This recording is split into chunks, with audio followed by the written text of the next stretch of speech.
Good afternoon, everyone. Welcome to Economic Matters, Tuesday, March 31st for our 1 p.m. bill hearings. Thank you, Delegate Ampry.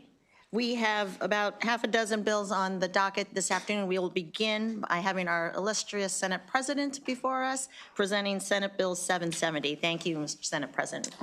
Thank you, Madam Chair, Madam Vice Chair, members of the committee. It is a pleasure to be here with you all today. I think this is my first time before ECM in the new and improved version of ECM. It is truly a pleasure to be here with you all. I am here today to present Senate Bill 770, which is a cross-file of the Speaker's bill, House Bill 1473, the Maryland Future Fund. To sort of set the stage and the context, we are doing a lot of important work around economic development. The real question is, we know that the economy is moving faster and faster, and here in Maryland, we have enormous challenges with what used to be a absolute stalwart anchor for our economy was the federal government. Over the last year, but even before that, I think we've seen that the buoying effect of the federal government that we used to be able to rely on for the development of new jobs, for contractors, is something that we've now can no longer count on. And so as we are in this process of transitioning our economy to utilize the incredible assets and human resources that we have in the state of Maryland, we need to have a more structured plan about what the future looks like and where we are investing our precious and limited resources. One of the best examples of this is with the aerospace industry. Maryland has been a leader in aerospace. We have 172,000 jobs in aerospace that are directly attributed largely because of federal funds and federal grants from NASA and the Department of Defense with Wallops Island. We have been the beneficiary of enormous investment. However, what we've seen in the last 10 years is a radical shift in the aerospace industry, going from what has traditionally been a publicly funded public grants process to a much more privately driven industry, where we're seeing significant growth in places like Texas with SpaceX and a number other of the private companies. Now, Maryland is, again, very fortunate to have places like Wallops Island with a spaceport on our border. We have enormous opportunities. The key is we have to make the right investments to start aligning our economy to those opportunities.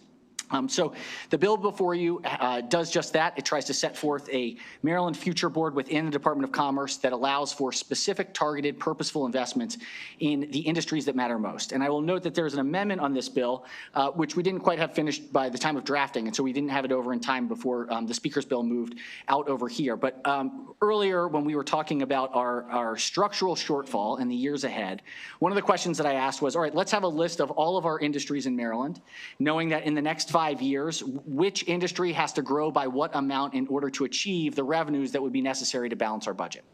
And what I quickly realized and found out is that we don't have that capacity in state government as it exists today. We know what industries certain tax revenues come from. We have the ability to disaggregate based on certain locations in which the taxes come from, but we don't have the capacity to look at industries in terms of opportunity for future revenue growth. And so that is something that I think without that information, it's hard to make the right choices. It feels at times like we're throwing a dart at a dartboard instead of having a strategic, purposeful plan for what industries need to see the most growth in order for us to achieve our objectives where we have competitive advantages. So that is an amendment to this bill that allows the Comptroller's Office to partner with the University System of Maryland.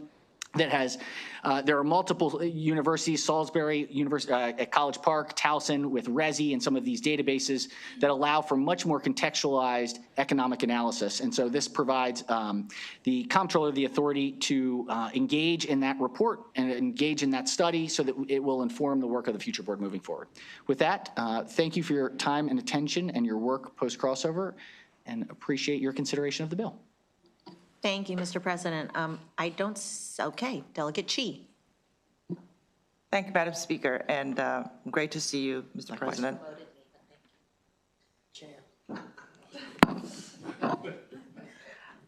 Great to see you, and thank you for focusing on economic development. I'm just curious, when was the last time we have had something like this?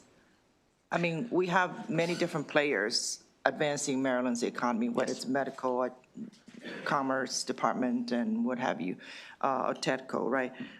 So we kind of just assumed as legislators that they all march toward the same kind of music, but they don't necessarily do, right? They all do different things, and they don't always talk to each other. So I assume the purpose of this bill is so that we could have a holistic perspective of our strengths and weaknesses. I would say to start with a holistic approach, but with a recognition that we are really going to need to focus in on our economic development strategies on the places where we can get the most return based on the assets that we have. The Chesapeake Bay, our ag community, our bioscience, our additive manufacturing, our port and airport and warehousing transportation. There are specific areas where Maryland, by geography, history, and people, have a competitive advantage that at times I think can get dissipated with a broad brush approach to economic development. And so this is really trying to figure out the data that shows where we do have those advantages and how to make sure that we can invest strategically. Certainly, I know, delegates, you've worked on enormously in manufacturing 3.0 and advanced manufacturing. I mean, I think this is really where we have the brain power and the human power to really have a competitive edge as opposed to other states. Thank you. Thank you, Madam Chair. Thank you, Mr. President. I truly appreciate your leadership on this. As a fellow educator and you're a former teacher as well, would you agree this investment is a meaningful step towards addressing our most urgent school infrastructure needs across the state? You know, I hope so. I don't know if it's nearly sufficient to what we will need in terms of investments in the capital infrastructure of our education systems. I will say, I mean, we can take the news from even today that McCormick, one of our baseline companies, large companies, has been acquired, or a portion of it has been acquired within Unilever. This is going to have a massive impact on the Baltimore regional economy because of the influence McCormick has had. The skills that we are seeing come out of what's necessary for your average employee at McCormick have increased dramatically. And so when we think about what will make us most competitive, McCormick will still be here. Unilever is going to make significant investments, it appears.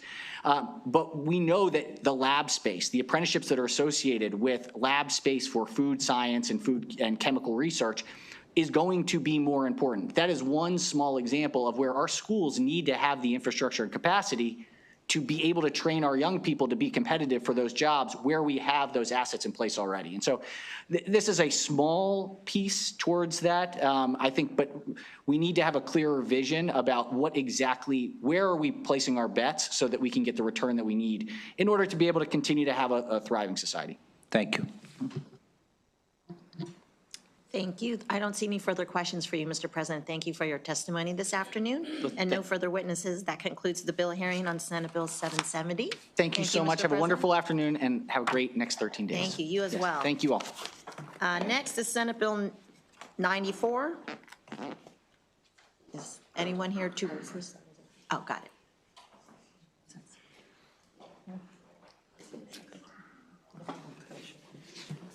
Thank you, Commissioner. Thank you, Madam Chair. Good afternoon. Vice Chair Charcuti, members of the committee. My name is Tony Salazar. I'm Commissioner of Financial Regulation. It is my office that regulates earned wage access products. I'm here as the sponsor of SB 294, and you've already heard it's cross-file, House Bill 237, so I'll be brief. OFR proposed an earned wage access bill earlier this year that was based on the points that Governor Moore made last year in his letter to the legislature, explaining his decision not to sign the EWA bill that was passed then. One specific priority in his bill, in his letter, was the banning of tips in the lending and EWA setting.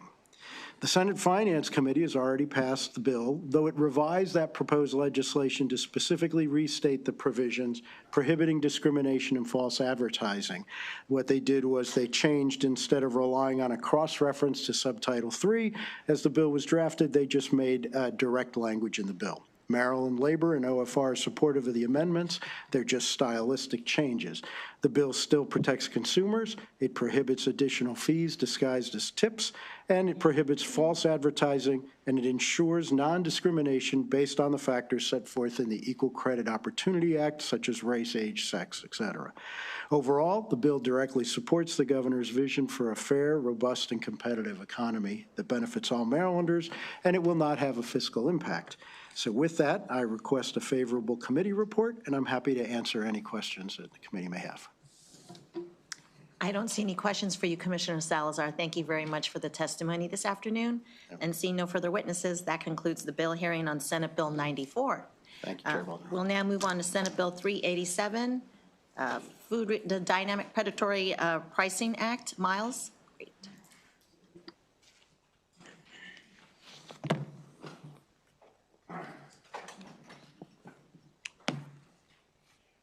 Hello and good afternoon, everyone. My name is Miles Hicks. I serve as Deputy Legislative Officer to Governor Moore and to Chair Valderrama, Vice Chair Charkoudian, and members of the committee. Thank you for having me today. I'm here to support SB 387, the Protection from Predatory Pricing Act. Currently, SB 387 and House Bill 895, which the House passed out, are in different postures. This legislation was introduced to help protect Marylanders, ensure groceries remain affordable, and promote transparency. Our administration has had countless calls and meetings with grocers, lobbyists, and advocates on this legislation, and the amendments that you see on both SB 387 and House Bill 895 represent a result from the input from proponents and opponents. We are actively working with this chamber as well with the chamber across the street to resolve the differences in the definitions of dynamic pricing and third-party providers, the prohibitions specifically around the setting of the price, and the multiple stylistic differences in the bill. The core intent of the Protection from Predatory Pricing Act remains intact in both pieces of legislation by incorporating a prohibition on dynamic pricing and personal data when shopping for groceries. We are grateful for all the time this committee has spent on this bill and look forward to continue to work on this bill. Though the bills, again, are in different postures, we think there is a way to make them uniform and get them passed this session. So again, thank you. I'm open to any questions. I don't see any questions for you, Miles. Thank you very much for the testimony this afternoon. I'm sure we'll be in touch and Yes, making ma'am. sure we Thank come you. up with the final product. Seeing no further witnesses as well, that concludes the bill hearing on Senate Bill 387. We'll now move on to Senate Bill 455. Senator Rosapap.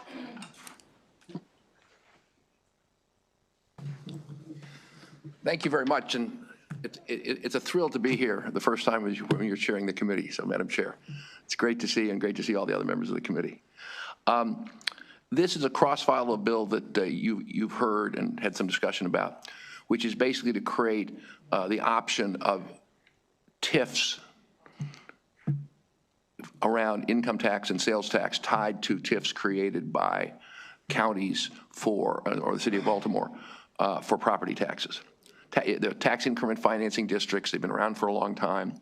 In Maryland, they've been limited to property taxes. In other states, they've done what this bill does, which is say, we can use TIFs with income and sales tax revenue generated in major transformational economic development projects to help improve the economy. I'm happy to answer questions. There's a lot of technical details, but again, you've heard most of the bill. The one major difference between the House version and the Senate version is we shifted the state role in the program from MEDCO to the Department of Housing and Community Development. Happy to take questions. Seeing no questions, Senator, okay. Delegate Chi has a question. Oh, it was a little late. Okay. Thank you, Madam Chair. Senator, thank you for bringing this bill. Just to clarify, and I understand DHCD is now the designated state agency. In this bill, yes. Instead of MEDCO, which is a great move. Good. Can you clarify if we still have income tax in the bill, or have we amended out to only include sales tax? I believe it still includes income tax. I believe it still includes income tax. So it's still included, right? Yeah. Okay, thank you. I know there was discussion of that. Right. But I think as we passed it, it includes income tax. Okay, thank you. Thank you. Seeing no further questions, Senator, thank you very much for your testimony this afternoon. Thanks. That concludes the bill hearing on Senate Bill 455. We'll now move on to Senate Bill 528. Is Senator Harris or a representative of Senator Harris here? Okay. And I see Senator Kramer. And is there a representative for Senator Kramer here? No. All right. We'll make a call, so we'll just recess for a few minutes till somebody shows up for these two senators.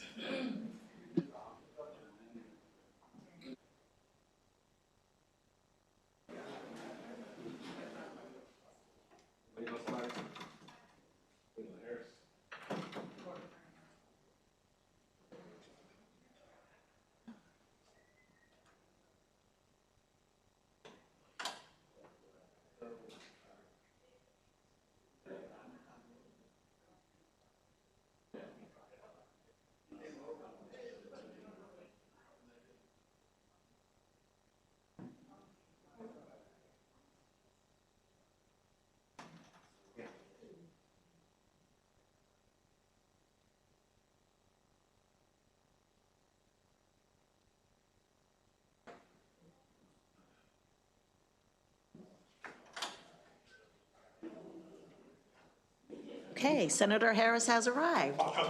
Yeah. Bless your heart. Welcome, Senate Bill 528. Great afternoon to all, and all a great afternoon. If y'all want to know a fun fact, this is literally my first time in ECM ever. I've been to every other committee multiple times. But great afternoon, Madam Chair, Madam Vice Chair. I want to publicly say congratulations to both of you. So becoming Chair and Vice Chair of this awesome committee. Members of the ECM Committee, appreciate seeing you all as well. For the record, Senator Kevin M. Harris represents Legislative District 27, which includes Prince George's, Charles, and Calvert County. Here to present Senate Bill 528, Consumer Protection, Video Streaming, Loudness, and Commercial Advertisement. Senate Bill 528 aims to protect Maryland consumers from excessive loud commercial advertisement on streaming platforms and ensures consistent audio standards across modern media services.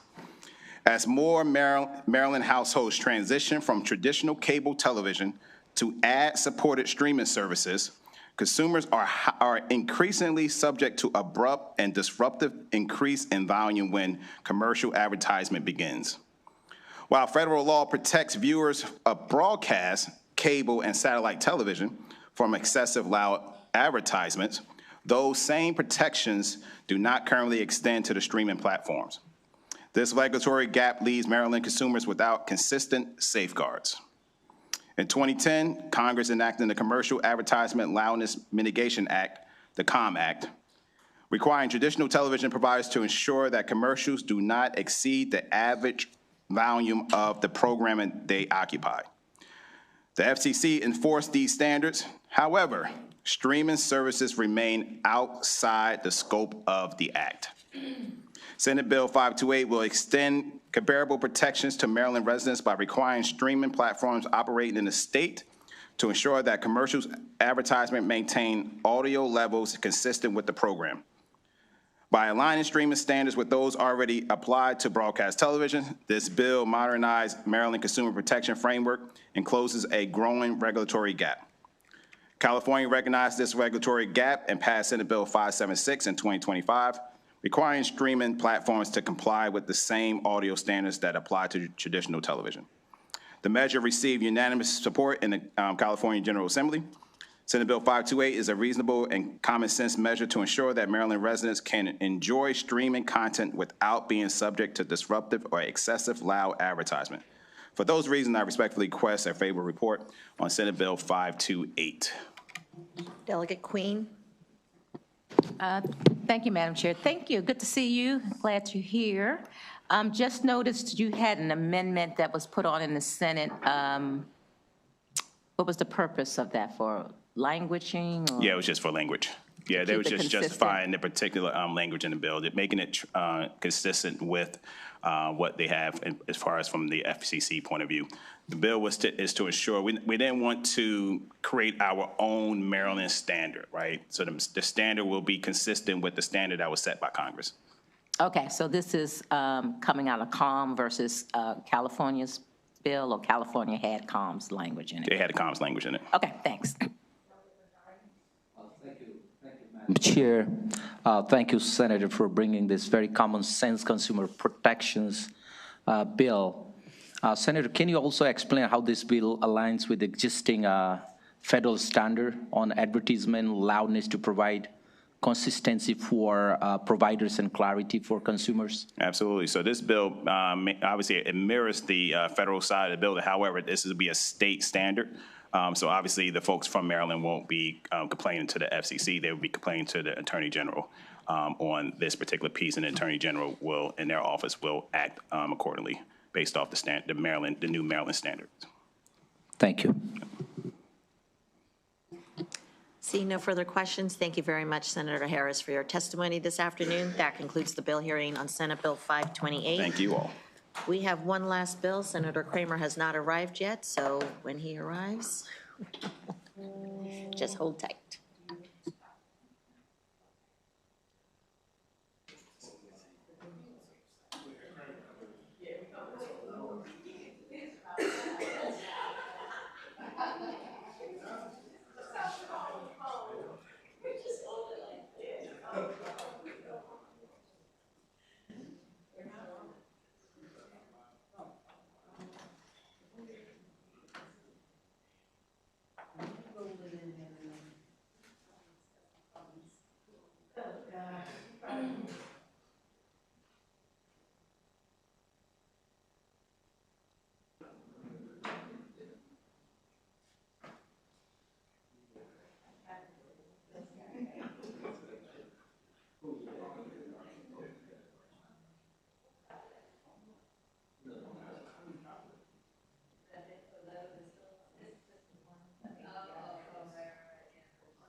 Barrett here on behalf of Senate Bill 881, a ridiculous bill.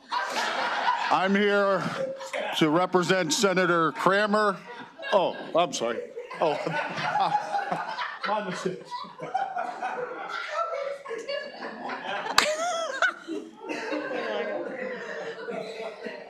Senate Bill 881. Well, thank you for joining us, Senator Kramer. Wait a minute, hold on.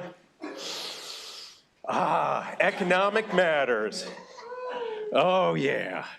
Yes. How are you? Well, good afternoon, Madam Chair, Madam Vice Chair, and members of the Economic Matters Committee. It feels good to be in here.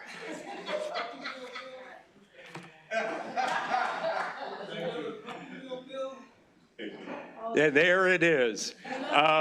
Colleagues, for the record, Ben Kramer introducing Senate Bill 881. And folks, this is a bill that's going to be familiar to you. Having said that, I will share with you that I am hoping this will be the last time this bill comes before you all, because I believe it has passed out of the Senate at least 4 times, and once again this year, unanimously off the Senate floor, bipartisan, because this bill is, in fact, the right thing to do. It's not a Democrat bill. It's not a Republican bill. It's a bill to ensure that we are protecting our small mom and pop businesses from predatory lending practices that have been reeled in elsewhere, yet here in Maryland, we are allowing, each year this bill does not pass, that the predators are taking tens of millions of dollars from small mom and pop businesses, and when they get caught up in the web of debt, those same lenders line up at the courthouse to file to shut down those businesses and take their assets because they're not interested in the well-being of those businesses. The moment those businesses cannot afford to be paying the 200, 300, 400% interest that they are being charged by these predatory lenders, they swoop in and file in the courts and then liquidate the assets of the business to get back their money. Now, colleagues, this is a bill about the financial technology industry, which has exploded really in the last decade, but it began before that. And there are no rules, no regulations governing this industry. And to be honest with you, when this bill was first introduced several years ago, that's what it provided for: rules and regulations and limitations. But the industry came in and said, oh, yeah, we don't want to do that. You know, there's other bills and we don't want patchwork. So how about doing what the other states are doing? And at the time, those other states were California and New York. So the next year when the bill was introduced, it did what California and New York were doing. It was simply, all right, we won't make it patchwork. Let's have consistency. But then the industry said, oh, yeah, well, California has passed the bill, but it's being challenged in court. You all should wait and see what happens in California after that litigation. So the bill waited another year, and then it came back. Guess what? The courts had found that the state was welcome to do exactly what they did in the law, but then the industry said, no, but wait a minute, it's on appeal. It's on appeal. You all should wait till the appellate process is over. Well, guess what? That appellate process came, the appellate process went, the court said, we are upholding exactly what the California legislature has done there. End of story, the law is now in effect. So then the opposition came in and said, well, if it goes into effect, California is going to be losing all the players in this industry. They're going to go away. You're not going to have this source of funding. Guess what, folks? California and New York, the two largest economies in this country now, while we have failed to pass this legislation, they have had it in effect for a couple of years, and everybody that wants to be in this business is in this business. The competition is still strong in California and in New York, and everything that the lobbyists, and by the way, this bill has brought out the lobbyists. You've probably heard from them because the predators in this space are making a fortune, and they don't want anyone to know what they're doing. So they're hiring up all the lobbyists to come and visit and create confusion, because they do it well, to sow confusion and misunderstanding about what this bill does. So let me tell you where we are at the moment with this bill. Not only has it been upheld in the courts in California and New York, it has been in effect, it's been working fine, but the bill before you does one thing. It now simply requires that these fintech companies, when making these loans, provide clear information, and that's it, about the interest rates they're charging. Because they don't want these small businesses to know they're paying 200, 300, 400% interest. Because at that point, they may actually put it on a credit card and be paying 12, 14, 15%, or trying to go through traditional lending sources that are in fact regulated like commercial banks, and they don't want these people to know what they are paying. Now, the industry continues to say, oh, it can't be done. Well, they have to do it in California and New York, so they have been doing it.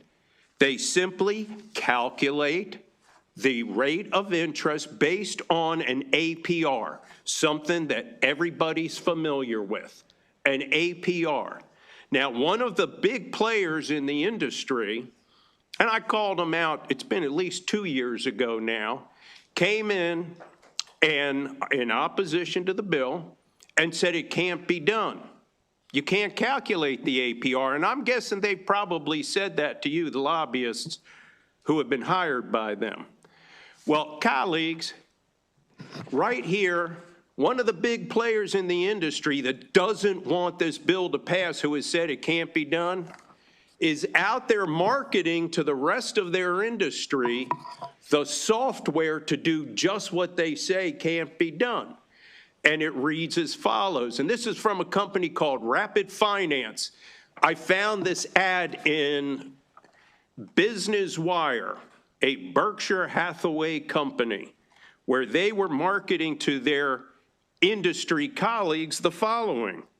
Additionally, commercial finance providers have the option of HTML or PDF formats to send the required disclosures to their business clients with a user interface available to perform some of the more complicated calculations such as APR. They've got the software to do it because they know in California and New York it's required. So they're selling the software to the rest of the industry to do what's required in New York and California. Now, colleagues, probably half of the industry that does this lending supports the bill because they're the good actors in the marketplace and they don't want to compete with the bad actors. It's a challenge for them. They charge a reasonable interest rate, a competitive interest rate with other commercial financing, and they can't compete with the bad players who come in and refuse to disclose the APR. That's what the bill before you does. Simple transparency. That's all we're asking at this point. The bill originally came in with a cap on what the interest would be. That's long gone.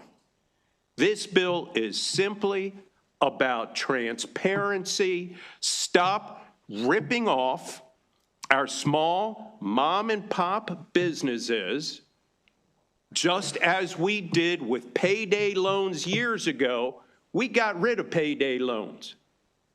But for some reason, we are still allowing our small mom and pop businesses to be ripped off. And by the way, this company here, I would go every year when they came into the committee. They weren't there this year on the Senate side to oppose the bill. But I would go to the Judiciary Case Search and bring up the hundreds of lawsuits that they filed to collect on those small businesses that got wrapped up in their high interest predatory lending and start reading to them, well, let me ask you a question. This company sounds like a small business. Did they come to you? Did you lend them money? Yeah, they did. And now you're suing them in court. You're going after their assets. Is that correct? Yep, that's correct. Just go down the list. Pages and pages and pages. Because that's the game. Get them to make the loan, take the loan, and when they can no longer afford to pay it back because the interest is so extreme, go in and shut them down and sell off their assets. Colleagues, once again, this bill has passed overwhelmingly in the Senate. Again this year, unanimously. I would ask that on behalf of the small mom and pop businesses, by the way, this is not a contentious bill. This isn't one of those bills where you go, oh yeah, wow, this one's just a challenge. I mean, you got this side, you got that side. No, you got the predatory lenders in this industry that want to keep preying upon small businesses, and you got the good folks in this industry who are supporting this bill. They have been supporting this bill. And by the way, once again, the industry is thriving. In California and New York, which is exactly what this bill is modeled after, because the industry said, we don't want patchwork. Well, this ain't patchwork. It's what they're dealing with in the two biggest economies in this country. With that, Madam Chair, I am happy to take any questions from the committee. Thank you, Senator Kramer, for your monologue. With that said, love you. For my bill introduction, and I am happy to do so, Madam I Chair. know you are. I know you are. We'll start with Delegate Pippy and then Delegate Ampry. Senator, good to see you. Always a pleasure to see you, my friend. Appreciate your nice comments about ECM. I tell you what, I get jealous sometimes, and if you ever want to come sit next to me at a hearing, we could make that happen for you. Well, good delegate, I used to sit right there next to the committee chair for years, the exact same two seats we also shared in the Judiciary Committee here. Well, if you ever get bored in finance, just putting it out there. Thank you, and I appreciate it, and I appreciate your putting it out there. Putting it out there for you. All right, Thank you. Kidding aside, these other states that pass similar legislation, do they still require the APR disclosure, or do they come up with some sort of other configuration? New York and California require the APR. Okay, but the other, how many total passed recent legislation? I didn't understand the question. Say that again. So I think in your comments, you said that other states had moved kind of forward on this policy. So my question is, and New York and California were in the forefront, which is why we modeled our legislation, because now it's been several years after what New York and California had done. Okay. And they've been at it the longest. Okay. And are there other states that move forward in some fashion without the APR? There are. So as is not uncommon, the industry in its effort to avoid the legislation that's before you created their own. Mm-hmm. And we have seen that repeatedly. And I always, when industry players, frequently they'll come in and say, oh, okay, we're all good with this. Then I become a little bit of a skeptic. So the industry has, in fact, and I need to stand corrected on that, the bad actors in the industry have created their own legislation that they have introduced, and I think in a couple of states it has been passed, their legislation, which pretty much does absolutely nothing, but then they can claim that there's something. And in fact, they used to come in and say they want, just regulate us, create regulations, license us. And I think maybe that's what has been done without any transparency in it. So, and that's the key to what this legislation is, just simply provide transparency. And I apologize. So there are only two states that require the APR. That was California. What was the other one? California and New York, and I don't know that they are the only ones. Once again, The legislation was modeled off of what they did because they were in the forefront. But as I said, the industry has been busy trying to get their own model legislation passed so that it gives the impression that something's happening. Okay, thank you. Sure. Senator, always a pleasure, sir. Yes, sir. So thank you again for bringing this bill forward. And I think one thing we can all agree on in this committee and in this in both of our chambers is that we want there to be transparency and we want folks to have access to the correct information to make good financial decisions. I think we all agree there. So I thank you for your steadfast energy on bringing this bill forward.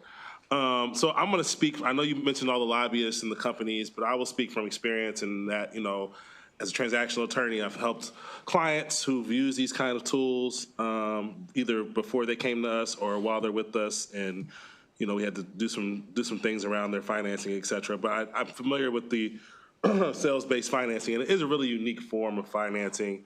And I do think that while New York and California have figured out the APR piece, it can be difficult to figure out.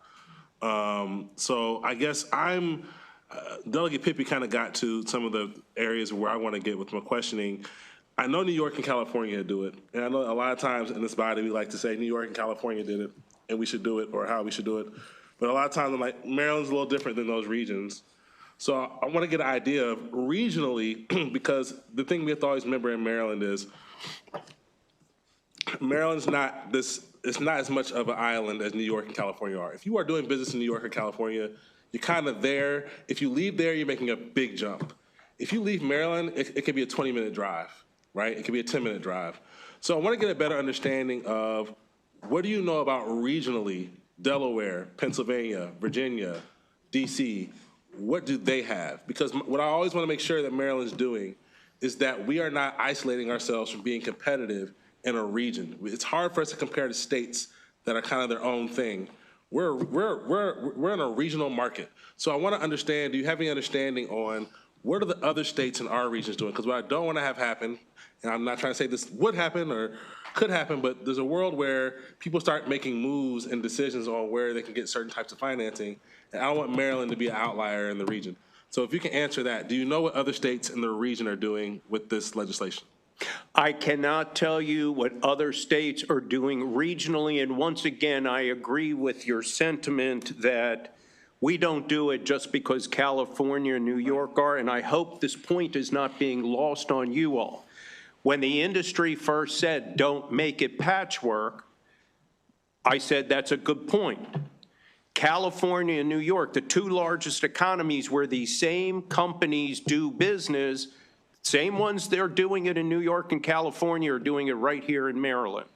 So I redid the legislation entirely so that it tracked exactly what California and New York were doing because I heard their concerns. And that's how it came out that it is in the same posture as what they have done because the industry came and said, do that. Now, in the time since then, because this has not passed out from the House, the industry has gotten smart and started trying again to introduce their own model legislation elsewhere. But this bill does nothing that is challenging regionally other than saying, share what the interest rate is. Just let the customers know what's the APR. And as I pointed out, one of the companies opposed to the legislation also provides the software from years ago now that does that exact thing. You plug in the information, you get the APR. And the fact of the matter is these companies have been doing APR for years because they have investors.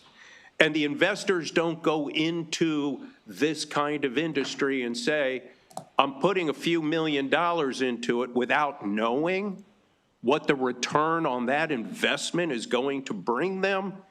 So they have known exactly for years in this industry, here's your return. Now, they also know that the return has been 100, 200, 300%. but they've known exactly what the return is, and that's all this bill does. Make clear the APR, which A, has proven to be no problem whatsoever, and that is it. So the same companies that are doing these loans here in Maryland are also in the business in New York and in California doing the same thing. It's all electronic. It's all tech financing. And so I don't think it is something that you might otherwise look at as perhaps tax policy. I can understand you would look at that on a regional basis and go, okay, how are we competing tax-wise or fee-wise with regional competitors? How are we doing on certain limitations that we put on business, and does it keep us competitive? But this is not one of those areas where it's an issue of competitiveness. It's simply provide the APR. No regulating how they do it, what they do, or limitations on what they can charge. But if you're going to charge 300% interest, let the client know. Let the small business know. This is what it's costing them. And then if they choose to go with you after that, God bless. Then they, went in eyes wide open. But that's what this is about. Just let them know what they're getting into. And then they're making a decision that, like I said, they choose to go forward with them. That's on them. Yeah, I think so. Thank you for that, and I understand that piece. Sure. And I've talked to some of my colleagues in practice in other states to get a better understanding of how this works. And I have heard that sometimes with new laws, certain companies decide not to do as much business in there. So I guess more so my worry is, if we were to enforce laws that are different from other regional states, you might get some normal companies that want to do these loans here would possibly just decide to only do them in Virginia, decide to only do them in other states, and you would just lose the option. Look, I would say the average person wouldn't want to have to use this type of loan, but I've seen it work for a lot of companies when you're using the sales-based financing. And I know that, I don't know all the states in the region, but I know Virginia has passed recent legislation where they do certain disclosures, they do the fee amounts, but because I think they find the APR is hard to calculate, because the APR is based on some of these loans, it's based on your sales performance. And if you can't determine the sales performance, it's hard to determine the APR. And I don't want to get too technical here. I know we can do that offline. But again, I just want to make sure that, are you open to amendments that would ensure that, or are you open to amendments that would allow our laws to mirror nearby states in some form or fashion?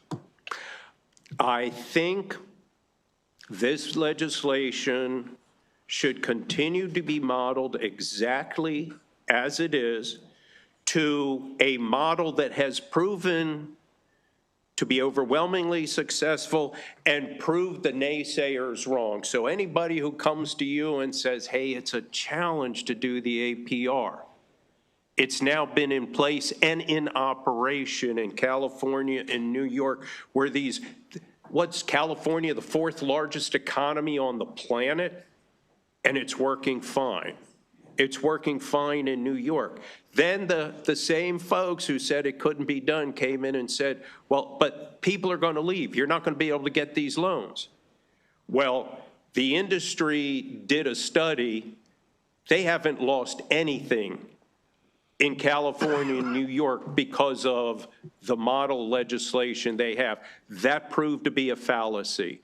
So I think ideally, as they requested, rather than patchwork, go with what this was modeled after from its inception when they first came in and said, okay, keep it the same everywhere. That's what happened. Just like California, New York. That's how we modeled it, because they requested that. Thank you. Thank you, Madam Chair. Lord Benjamin, thank you for holding court here today. Pleasure to see you, my friend. A couple questions. So we have a 34-page bill simply to deal with APR. Is that the only thing the bill does is APR? And you know what? Thank you for pointing it out. And the reason for that is that the bill, as introduced, was a whole lot smaller. The Office of Financial Regulation, which in the original bill is charged with creating the regulatory framework, asked if they could pull out of existing law throughout the state now, where they have a consistent framework for that regulation. And they asked, can we just simply, instead of directing us to create the regulations, we've got it already created. We use it in a number of other areas of existing law. We would like to just put the exact same framework into the bill, which they did. So what you see is now lots of repetition of language that is made the bill much bigger because you're looking at the amended bill where they actually put in the existing framework of what they've got. So on page 2 or 3, they would have to insert the language that they needed. In another page, they do the same thing. So what you're looking at is pages and pages of pages of what was an outcome of their saying, we just want to insert what we do now. And I said, that's fine. You've got that worked out. Put it in the bill. And that's exactly, that's how it grew to the size it has. Okay. But no, the language with regard to the APR never changed. It's still just a small portion of the bill. All right, so as Delegate Ciliberti would say, I'm here looking at my Google machine, and it says 229,000 people left California and moved to other states in 24-25. So mainly Texas. What does Texas do with this? Do you know? No clue, but I suspect 229,000 people didn't leave California because this industry had to expose what the annual percentage rate was on these commercial loans. We don't know. I just don't think that's the reason that they may have packed Well, their it's bags, that with all the other regulations. But I suspect there's other things that may have inspired them.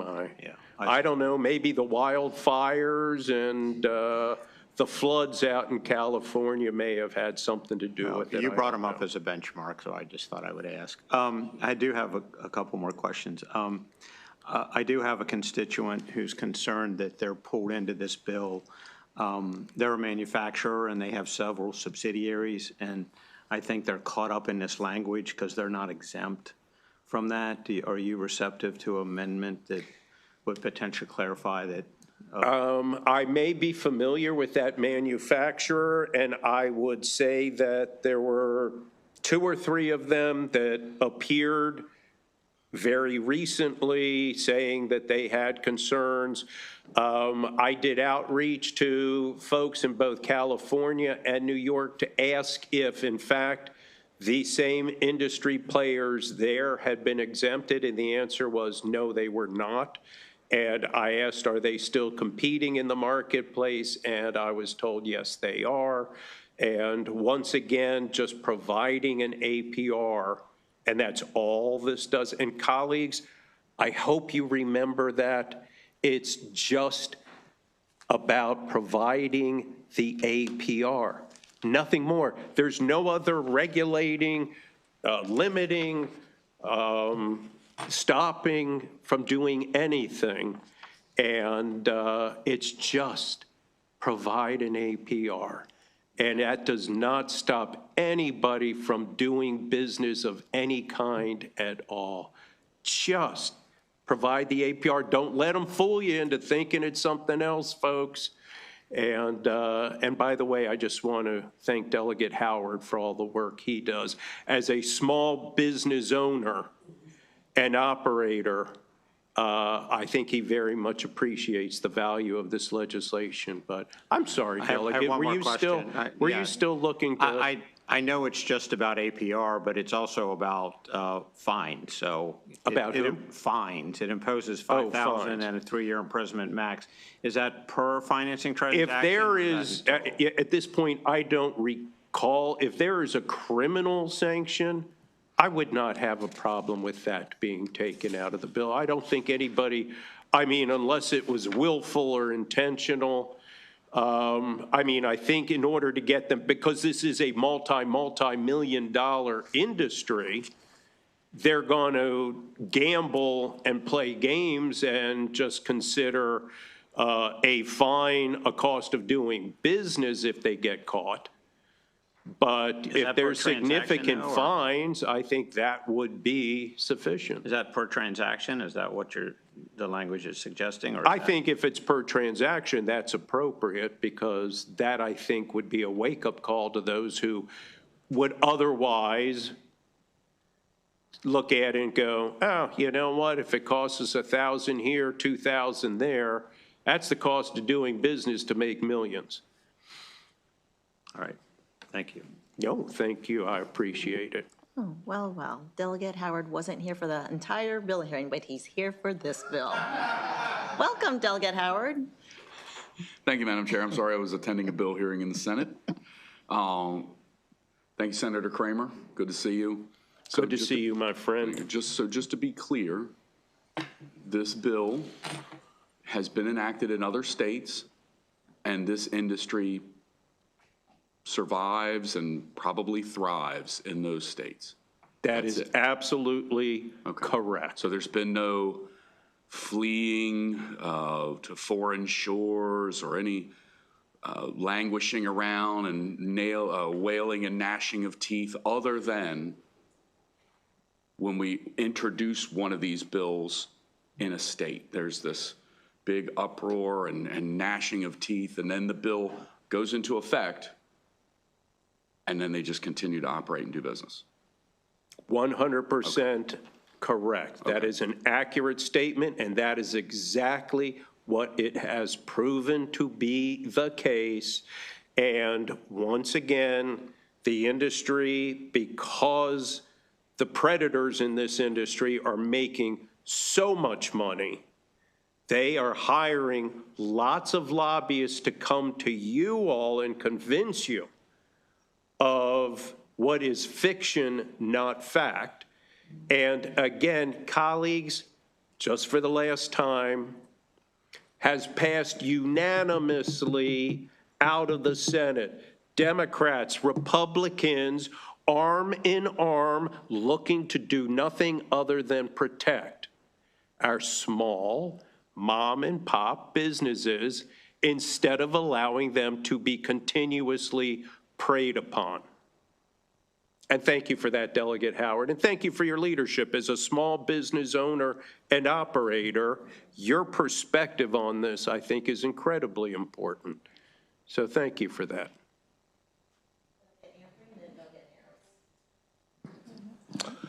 Thank you for another bite at the apple, Madam Chair. I just had really one quick question for you. You didn't find a worm in that apple, did you? I did not. For these other states that are providing the APR, are they giving the exact number or are they giving ranges? I know for a lot of things, APRs can range if you know. I think the bill provides the exact formulas for how it's done, and I would refer you specifically to the language in the bill, but it provides latitude and leeway for how it is done.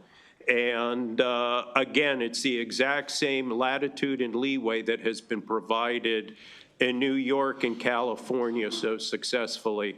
But it is specified in the bill. I mean, I could dig through it. It'd probably take you less time to find it than it would take me. I'll take a stab at it. Thank you. Thank you. You didn't mention independence, which I was offended by. That you were who? Republican, so I'm okay. Oh, independence. So, I'm over that. I appreciate the bill to a degree, but, as a business person, I can just go, right now I just can go into a calculator on my computer and key in the numbers I want, and I can make it arbitrary. When I bought my registers for my restaurant, the idea was I'm going to buy them in, let's say, April. I'm going to pay that back by August. Then I go to September, maybe I need a little longer.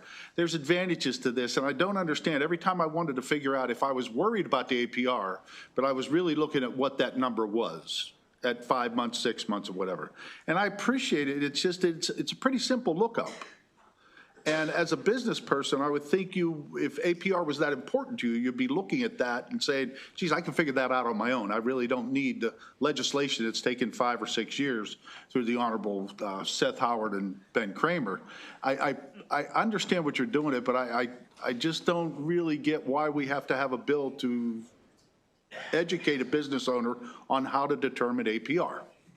And God bless, I appreciate that statement. So folks, when the lobbyists come in and tell you it can't be done, the good Delegate Ahrens found it right there himself on his computer. He was able to do it. So when they come in, as they have done year after year, and throw their arms up and say, look what a challenge this is going to be horrendous for us, the good Delegate Ahrens just called them out and said, hey, I got on my computer and I can do everything that I need to know to do it. So God bless you for that, Delegate Ahrens. If I want to learn how to grow hair, sir, I can look it up on the computer too. So, but I appreciate it. I don't need it legislated from me. But thank you very much for your answer. Delegate Turner. I'm good. You're lit. You know, Delegate Kramer, I love you. Senator, I love you dearly. I love you dearly. But you then came in here and confused me. But what? You confused me. I'm trying to follow you. I even had my eyes closed like that. Okay. Okay, you said this bill been here how many years? I believe it has passed out of the Senate and come to this committee 4 years in a row. Oh, and by the way, we could probably pull the record, but you all actually voted this bill out of committee last year. We did? Passed it out last year. It went to the House floor and then mysteriously disappeared. It disappeared? Once it did. It mysteriously disappeared from the House floor, but it did pass this committee last year. I'm guessing the committee has the vote on it. You know, I'll bet your good chair could just reach out back in that back room there and ask committee staff to pull the vote. You sure? Yes, ma'am. You sure? Yep. Oh, I'm sure. Okay, you know. Oh, yeah. I'm so confused, I don't know what to do. Okay, but I want to understand this bill, and I'm listening to my Don't listen to colleagues. that one. Don't listen to You got to listen to the proper sources, and I'm happy to help guide you on that.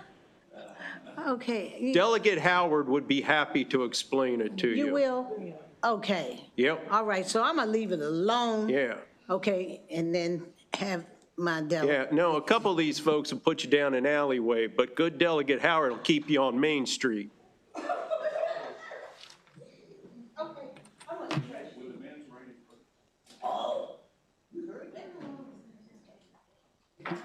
Okay, seeing no further questions, thank you, Senator Kramer, for your testimony No, thank this you, Madam afternoon. Chair, Madam Vice Chair, and members of the committee. Thank you for your time. Thank you. That concludes the bill hearing on Senate Bill 881. That concludes the bill hearings for this afternoon.